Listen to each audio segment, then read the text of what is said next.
Hello, hello, my darling dears. Come on and talk to me while I'm here in my garden.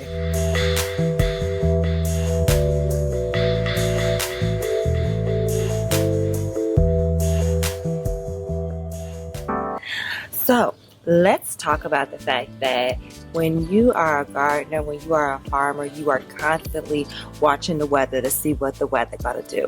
But we know that we have some moments, especially in the summer, where we have multiple days where it is scorching hot and there is no rain in sight. So let me teach you just a few little hacks that I've learned during my time as gardening that will help your plants continue to thrive despite of super warm temperatures without rain. Let's check it out. If you have those hot days that are approaching, make sure you water your vegetation and your flowers in either the early morning or the evening, or depending on what your flower needs, both.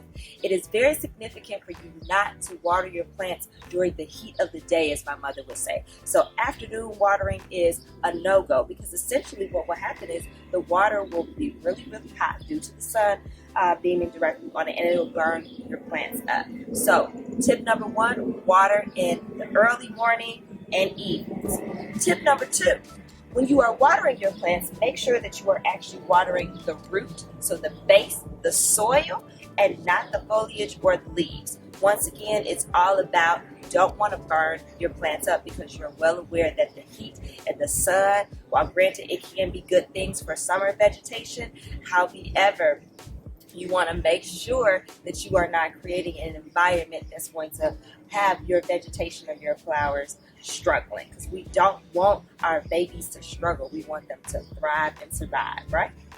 I want to add a special note onto what I just talked about in terms of watering the roots. You want to make sure, I have a pumpkin right here, and what I found out about pumpkins is there is certain fungus that can get onto the foliage of your pumpkin, and of course,